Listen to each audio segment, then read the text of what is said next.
यह वीडियो हिंदी व इंग्लिश दोनों भाषाओं में उपलब्ध है। लिंक डिस्क्रिप्शन में है। हेलो एवरीवन, ये यूएनसीआरपीडी सीरीज का सेकंड वीडियो है। यूएनसीआरपीडी को समझने में आसान बनाने के लिए हमने इसे छोटे छोटे वीडियोस में बांटा है। इससे पहले वाले वीडियो में हमने यूएनसीआरपीडी का इंट्रोडक्शन दिया था। इसके कॉन्सेप्ट को पूरी तरह समझने के लिए अच्छा होगा अगर आप इंट्रोडक्शन वाला वीडियो पहले देख लें। अब यूएनसीआरपीडी में प्रियम्बल और 50 आर्टिकल्स हैं। इस वीडियो में हम आर्टिकल्स 1 से 9 तक डिस्कस करेंगे। ये इंट्रोडक्टरी आर्टिकल्स हैं जो यूएनसीआरपीडी के पर्पस, उद्देश्य और प्रिंसिपल्स, सिद्धांतों को डिफाइन करते हैं और कुछ बेसिक टर्म्स एक्सप्लेन करते हैं। सबसे पहले बात करते हैं प्रियम्बल की। प्रियम्बल को हिंदी में प्रस्तावना कहते हैं। प्रियम्बल किसी भी लीगल डॉक्यूमेंट या कॉन्स्टिट्यूशन या कन्वेंशन का इंट्रोडक्टरी पार्ट होता है। यह पाठकों को यह समझने में मदद करता है कि वह डॉक्यूमेंट क्यों बनाया गया और उसके पीछे कौन से विचार या आइडियाज हैं। यूएनसीआरपीडी का प्रियम्बल बताता है कि इसका पर्पस दिव्यांग व्यक्तियों, खासकर दिव्यांग महिलाओं व बच्चों के अधिकारों की रक्षा करना है। पर्सन्स विद डिसेबिलिटीज को भी अन्य सभी लोगों के समान मानव अधिकार, ह्यूमन राइट्स और स्वतंत्रताएं, फ्रीडम्स प्राप्त हैं।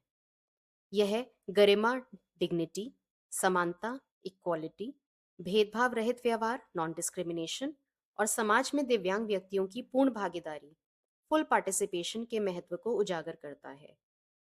प्रियम्बल में इस बात पर जोर दिया गया है कि डिसेबिलिटी सिर्फ फिजिकल या मेंटल इम्पेयरमेंट से नहीं होती, बल्कि जब सोसाइटी के एटीट्यूड और एनवायरमेंटल बैरियर्स एक व्यक्ति की भागीदारी में बाधा उत्पन्न करते हैं, उसको पार्टिसिपेट करने से, आगे बढ़ने से रोकते हैं, तब वह व्यक्ति डिसेबल्ड होता है। प्रियम्बल इस कन्वेंशन के प्रोविजंस के सक्सेसफुल इम्प्लीमेंटेशन में सभी कंट्रीज के बीच कोऑपरेशन की जरूरत पर बल देता है। अब हम एक एक कर आर्टिकल समझना शुरू करेंगे। आर्टिकल 1 यूएनसीआरपीडी के पर्पस को डिफाइन करता है। हमने प्रियम्बल में भी पर्पस का जिक्र देखा, तो फिर आर्टिकल में दोहराने की क्या जरूरत थी? ऐसा इसलिए है क्योंकि प्रियम्बल लीगली बाइंडिंग नहीं होता, पर जब कोई स्टेटमेंट आर्टिकल में लिखी जाती है तो वह स्टेट पार्टीज के लिए लीगली बाइंडिंग हो जाती है। तो जैसा कि हमने प्रियम्बल से जाना, यूएनसीआरपीडी का उद्देश्य है पर्सन्स विद डिसेबिलिटीज के लिए सभी लोगों के समान अधिकार व स्वतंत्रताएं सुनिश्चित करना। जैसे एक दृष्टिबाधित व्यक्ति को भी पढ़ने के, काम करने के, घूमने फिरने के समान अवसर हों। यूएनसीआरपीडी इस बात को स्वीकारती है कि डिग्निटी या गरिमा एक व्यक्ति की जन्म से ही होती है, इनहेरेंट डिग्निटी। यह किसी व्यक्ति को किसी और से नहीं मिलती।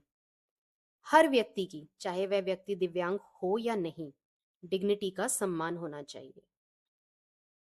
इस आर्टिकल में एक गौर करने लायक बात है, यूएनसीआरपीडी किसी डिसेबिलिटी को डिफाइन नहीं करती, और अगर आप इसके शब्दों पर ध्यान दें तो यह सिर्फ यही बताती है कि कौन कौन इस कन्वेंशन के आधार पर प्रोटेक्शन का अधिकारी है। Persons with disabilities include those who have long-term physical, mental, intellectual or sensory impairments, which in interaction with various barriers may hinder their full and effective participation in society on an equal basis with others. तो इसमें हर वो impairment include होती है जो environmental barrier या सामाजिक बाधाओं के संपर्क में आकर व्यक्ति को अपने निजी व सामाजिक जीवन में पूर्ण भागीदारी से वंचित करती है। डिसेबिलिटीज को डिफाइन करने से अनजाने में किसी ना किसी के छूट जाने का रिस्क था, इसलिए इस डॉक्यूमेंट में किसी भी डिसेबलिंग कंडीशन को डिफाइन नहीं किया गया है। अब आते हैं आर्टिकल 2 पर। आर्टिकल 2 5 टर्म्स को डिफाइन करता है और ये डेफिनेशंस हमारी सोच को बहुत समृद्ध बनाती हैं। पहली टर्म है कम्युनिकेशन। कम्युनिकेशन की डेफिनेशन में विभिन्न प्रकार के कम्युनिकेशन के तरीकों को पहचान मिलती है, जैसे languages, text, braille, tactile communication मतलब छू कर की जाने वाली बातचीत, large print, spoken language, sign language, AAC, augmentative and alternate communication, यानी कि ऐसे तरीके या साधन या डिवाइसेस जो वो लोग यूज करते हैं जिन्हें बोलने में कठिनाई होती है। इसमें कम्युनिकेशन टेक्नोलॉजी भी है। लैंग्वेज की डेफिनेशन बोले जाने वाली भाषा यानी कि स्पोकन और साइंड लैंग्वेज या अन्य बिना बोले जाने वाली भाषा नॉन स्पोकन लैंग्वेज को रिकग्नाइज करती है। Discrimination on the basis of disability मतलब दिव्यांगता के आधार पर किया जाने वाला भेदभाव. एनी डिस्टिंक्शन, एक्सक्लूजन और restriction impairing enjoyment of right and freedom like others. Also includes denial of reasonable accommodation. किसी भी तरह से अगर दिव्यांग व्यक्ति को एक्सक्लूड किया जाता है या भागीदारी के मौकों से वंचित किया जाता है तो उसे discrimination on the basis of disability माना जाएगा. जैसे बच्चे को स्कूल में एडमिशन ना मिलना क्योंकि वह बोलता नहीं, या ऑफिस पिकनिक में व्हीलचेयर यूज करने वाले एम्प्लॉय को इनवाइट ना करना. रीजनेबल अकोमोडेशन ना देने को भी डिस्क्रिमिनेशन माना गया है. चलिए अब रीजनेबल अकोमोडेशन की डेफिनेशन समझते हैं. रीजनेबल अकोमोडेशन का अर्थ है किसी व्यक्ति की ज़रूरत के अनुसार ऐसे ज़रूरी और उचित बदलाव या एडजस्टमेंट्स करना जिससे वह दूसरों की बराबरी में पढ़ाई, नौकरी, सेवाएं व समाज में भाग ले सके. जैसे स्टूडेंट्स विद डिसेबिलिटीज को एग्जाम में एक्स्ट्रा टाइम मिलना, टॉयलेट्स को wheelchair accessible banana, persons with hearing impairment को साइन लैंग्वेज इंटरप्रेटर्स उपलब्ध कराना, किताबों को दृष्टिबाधित लोगों के लिए ब्रेल या ऑडियो फॉर्मेट में उपलब्ध कराना, पब्लिक ट्रांसपोर्ट या इवेंट्स में एक्सेसिबल सीट्स को पर्सन्स विद डिसेबिलिटी के लिए रिजर्व करना इत्यादि. अगर आप देखें तो इस तरह के सिंपल अकोमोडेशंस किसी भी व्यक्ति या संस्था पर अनड्यू बर्डन नहीं डालते. अगली टर्म है यूनिवर्सल डिजाइन. यूनिवर्सल डिजाइन का मतलब है जब कोई भी सामान, बिल्डिंग, सर्विस या तकनीक डेवलप की जाए तो शुरुआत से ही बनाते समय उसे ऐसे डिजाइन कर बनाया जाए कि बाद में बिना किसी खास चेंज के उसे सभी लोग आसानी से इस्तेमाल कर सकें, चाहे व्यक्ति दिव्यांग हो या नहीं. सरल शब्दों में कहें तो सबके लिए उपयोगी डिजाइन. जैसे अगर आप इस पिक्चर में देखें, बस के डोर पर एक लकड़ी का फट्टा अटैच किया गया है ताकि व्हीलचेयर यूज करने वाला व्यक्ति बस पर चढ़ सके. यहाँ बस को एक्सेसिबल बनाने के लिए उसमें चेंजेस किए गए हैं, यानी कि अडेप्टेशन की गई है. पर इस दूसरी बस में यही प्रोविजन पहले से डिजाइन में डाल दिया गया है ताकि बाद में चेंजेस ना करने पड़े. यूनिवर्सल डिजाइन सबके लिए सहायक या बेनिफिशियल होते हैं. जैसे ऑटोमेटिक डोर्स ना सिर्फ व्हीलचेयर यूज करने वालों को आसानी देते हैं बल्कि डिलीवरी वर्कर्स या बच्चों के स्ट्रोलर के साथ माता पिता के लिए भी आसान होते हैं. ऐसे ही वीडियो में कैप्शंस सिर्फ पर्सन विद हियरिंग इम्पेयरमेंट की मदद नहीं करते बल्कि शोर वाली जगहों पर वीडियो देखने वालों के लिए भी उपयोगी होते हैं. फुटपाथ पर ऐसी स्लोप के साथ कट्स व्हीलचेयर यूजर्स, साइकिल चलाने वाले, सामान लेकर चलने वाले या बुजुर्ग लोगों को भी सहायता करते हैं. Voice assistants persons with visual impairment और ड्राइवर्स दोनों की मदद करते हैं. एडजस्टेबल डेस्क्स अलग अलग नीड्स वाले लोगों के लिए आरामदायक होती हैं. यूनिवर्सल डिजाइन किसी भी चीज को नेचुरल या सामान्य बना देता है जिससे कि वह कुछ स्पेशल या अलग ना लगे. आर्टिकल 3 है जनरल प्रिंसिपल्स.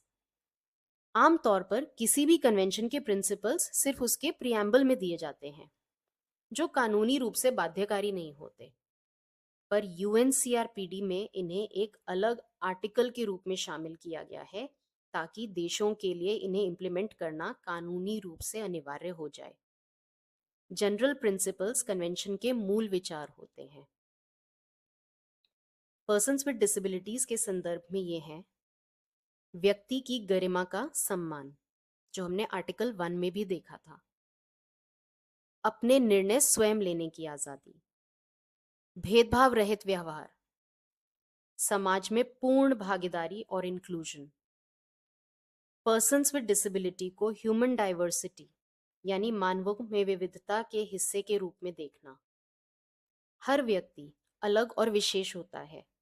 सब लोगों की भाषा, रंग, प्रतिभा अलग अलग हैं और एक दिव्यांग व्यक्ति भी समाज की इसी भिन्नता का एक स्वाभाविक हिस्सा है. दिव्यांगता किसी व्यक्ति को कम महत्वपूर्ण नहीं बनाती. अवसरों में बराबरी और दिव्यांग पुरुषों व महिलाओं में भी बराबरी. जैसे कंपनी एम्प्लॉयज को उनके स्किल्स पर हायर करे बिना दिव्यांगता की परवाह किए. एक्सेसिबिलिटी और दिव्यांग बच्चों की विकसित होती क्षमताओं, इवॉल्विंग कैपेसिटीज का सम्मान. ये बहुत इंपॉर्टेंट पॉइंट है. बच्चों में सीखने की बहुत स्ट्रॉन्ग एबिलिटी होती है. उन्हें सही समय पर सही मौके और सपोर्ट दिया जाए ताकि वे अपनी पूरी क्षमता तक पहुंच सकें और उसका लाभ ले सके। आर्टिकल 4 है जनरल ऑब्लिगेशंस। यह बताता है कि पर्सन्स विद डिसेबिलिटी के ह्यूमन राइट्स को इंश्योर करने के लिए स्टेट पार्टीज को क्या करना होगा। पहला, उन्हें अपने देश के लॉज को यूएनसीआरपीडी के साथ अलाइन करने होंगे। डिस्क्रिमिनेटरी लॉज को चेंज करना होगा। पब्लिक और प्राइवेट दोनों सेक्टर्स में नॉन डिस्क्रिमिनेशन को सुनिश्चित करना होगा। असिस्टिव डिवाइसेस, नई टेक्नोलॉजी और सर्विसेज की इंफॉर्मेशन पर्सन्स विद डिसेबिलिटी तक आसानी से पहुंचानी होगी। यूनिवर्सल डिजाइन वाले प्रोडक्ट्स को बढ़ावा देना होगा। पर्सन्स विद डिसेबिलिटी से संबंधित कोई भी लॉ या पॉलिसी बनाते समय उनसे कंसल्ट करना होगा।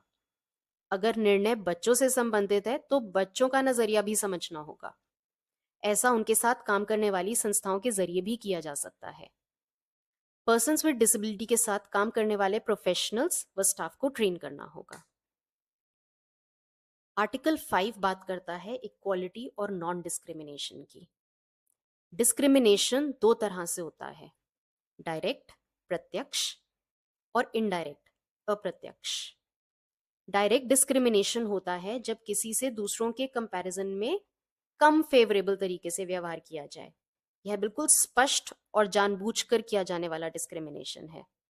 जैसे स्कूल एडमिशन देने से मना कर दे क्योंकि बच्चे को ऑटिज्म है। इनडायरेक्ट डिस्क्रिमिनेशन होता है जब कोई ऐसा नियम बनाया जाए जो सबके लिए समान है पर उससे पर्सन विद डिसेबिलिटी का नुकसान होता हो। जैसे व्हीलचेयर यूज करने वाला बच्चा स्कूल की लाइब्रेरी तक नहीं पहुंच पाता क्योंकि वह सेकेंड फ्लोर पर है और स्कूल में रैंप या लिफ्ट है ही नहीं। इक्वालिटी और नॉन डिस्क्रिमिनेशन इंश्योर करने के लिए कंट्रीज ने इन बातों पर सहमति जताई। कानून की नजर में सब बराबर हैं। दिव्यांगता के कारण भेदभाव नहीं करने दिया जाएगा और जहां जहां जरूरत होगी रीजनेबल अकोमोडेशंस दिए जाएंगे। जैसे एक ब्लाइंड व्यक्ति को ऑफिस में काम करने के लिए कंप्यूटर सिस्टम उपलब्ध कराना। यूएनसीआरपीडी यह मानती है कि दिव्यांग महिलाएं व बच्चे अपने जेंडर और एज के कारण ज्यादा वल्नरेबल होते हैं। वो मल्टीपल डिस्क्रिमिनेशन का शिकार होते हैं। उनकी जरूरतों पर स्टेट पार्टीज का खास ध्यान रहे इसके लिए दो अलग आर्टिकल्स बनाए गए हैं। Article 6 for women with disabilities and article 7 for children with disabilities. हम बात करते हैं आर्टिकल 6 वुमेन विद डिसेबिलिटीज पर। डेटा यह बताता है कि दिव्यांग महिलाएं दिव्यांग पुरुषों की अपेक्षा ज्यादा इंस्टीट्यूशनलाइज होती हैं, यानी उन्हें परिवार से दूर किसी संस्था या आश्रम में भेज दिया जाता है। बिना सहमति के उनका स्टेरिलाइजेशन कर दिया जाता है और वे गरीबी और खराब सेहत का ज्यादा शिकार होती हैं। प्रियम्बल में हम इस बात का जिक्र देखते हैं। Women and girls with disabilities are often at greater risk, both within and outside home, घर के अंदर भी और बाहर भी, of violence, injury, abuse, neglect, negligent treatment, maltreatment, exploitation. Article 3 general principles में भी जेंडर इक्वालिटी की बात की गई है। यह आर्टिकल स्टेट पार्टीज को दिव्यांग महिलाओं के राइट्स को प्रोटेक्ट करने की बात कहता है ताकि उनका विकास हो और वे एम्पावर्ड फील करें। आर्टिकल 7 चिल्ड्रन विद डिसेबिलिटीज दिव्यांग बच्चों के हक और बेस्ट इंटरेस्ट की बात करता है। दिव्यांग बच्चों के अधिकार बाकी बच्चों जैसे ही हैं। कोई भी डिसीजन दिव्यांग बच्चों का बेस्ट इंटरेस्ट ध्यान में रखकर ही लिया जाएगा।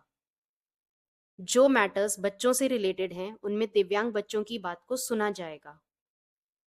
आयु और दिव्यांगता के आधार पर जो भी उचित सहायता की जरूरत होगी बच्चों को दी जाएगी। जैसे अगर एक बच्चे को सेरेब्रल पॉल्सी है तो उसे पूरा हक है कि स्कूल के बाकी बच्चों की तरह उसे भी खेलने के, सीखने के व आगे बढ़ने के मौके मिले और इसके लिए उचित सहयोग दिया जाए।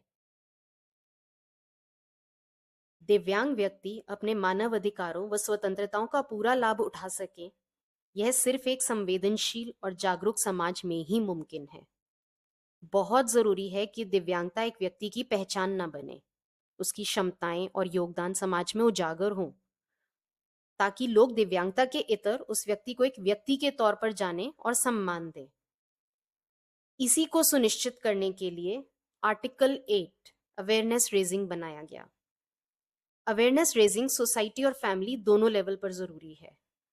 इसका एम है कि पर्सन विद डिसेबिलिटी से जुड़ी गलत धारणाओं को दूर करना, उनसे हो रहे अमानवीय व्यवहार को खत्म करना और उनकी क्षमताओं को समाज के सामने लाना। पर यह होगा कैसे? अवेयरनेस कैंपेन्स के जरिए, मीडिया के जरिए और स्कूली शिक्षा द्वारा बचपन से ही लोगों को पर्सन विद डिसेबिलिटी की रिस्पेक्ट करना सिखाकर। अगला आर्टिकल है आर्टिकल 9 एक्सेसिबिलिटी, यानी ऐसी सुविधाएं व वातावरण उपलब्ध कराना जिससे पर्सन विद डिसेबिलिटी हर जगह और हर सेवा का बराबरी से उपयोग कर सके। हम आम तौर पर एक्सेसिबिलिटी को सिर्फ फिजिकल बैरियर्स के टर्म्स में समझते हैं, पर यूएनसीआरपीडी ने इसके मीनिंग को ब्रॉडन किया है। यूएनसीआरपीडी के मुताबिक एक्सेसिबिलिटी इन सभी क्षेत्रों में होनी चाहिए। फिजिकल यानी कि buildings, parks, toilets, transport, public private दोनों, बस, कार्स, ट्रेन्स इत्यादि। इंफॉर्मेशन एंड कम्युनिकेशन, इसमें टेक्नोलॉजीज और सिस्टम्स भी शामिल हैं। सर्विसेज, सेवाएं जैसे कि बैंक में खाता खोलना। एक्सेसिबिलिटी शहर व गांव दोनों में होनी चाहिए। इसमें प्राइवेट सेक्टर को भी इंक्लूड किया गया है जो जनरल पब्लिक को फैसिलिटीज या सर्विसेज देते हैं। इसके लिए स्टेट पार्टीज को स्कूल्स, हॉस्पिटल्स, ट्रांसपोर्ट और ऐसी ही पब्लिक यूज की सुविधाओं को पर्सन्स विद डिसेबिलिटीज के लिए एक्सेसिबल बनाना होगा। जगह जगह ब्रेल और इजी टू रीड फॉर्मेट में साइन बोर्ड्स लगाने होंगे। गाइड्स, रीडर्स और साइन लैंग्वेज इंटरप्रेटर्स तैयार कर उपलब्ध कराने होंगे। स्टेक होल्डर्स को एक्सेसिबिलिटी इश्यूज पर ट्रेन करना होगा। इंफॉर्मेशन या जानकारी का एक्सेस प्रोवाइड करना होगा। नई टेक्नोलॉजी को एक्सेसिबल बनाना होगा। एक्सेसिबिलिटी जरूरी है ताकि पर्सन्स विद डिसेबिलिटीज एक स्वतंत्र जीवन जी सकें व सब अपने निर्णय खुद ले सकें, जिसे इंडिपेंडेंट लिविंग कहते हैं, और पूर्ण रूप से भागीदारी कर सकें, फुल पार्टिसिपेशन। इन दोनों कॉन्सेप्ट्स को आने वाले आर्टिकल्स में हम डिटेल में समझेंगे। इस वीडियो में हमने आर्टिकल्स 1 से 9 तक समझे हैं। एक समरी के लिए preamble, article 1 purpose, article 2 definitions, article 3 general principles और आर्टिकल 4 जनरल ऑब्लिगेशंस बताते हैं। आर्टिकल 5 इक्वालिटी और नॉन डिस्क्रिमिनेशन की बात करता है। आर्टिकल 6 वुमेन विद डिसेबिलिटीज पर था और आर्टिकल 7 चिल्ड्रन विद डिसेबिलिटीज पर। आर्टिकल 8 अवेयरनेस रेजिंग और आर्टिकल 9 एक्सेसिबिलिटी। होप आपको ये कंसेप्ट सिंपल तरीके से समझाने में हम सफल हुए। Please like, share, subscribe. Next video में हम आगे के आर्टिकल्स डिस्कस करेंगे। Thank you.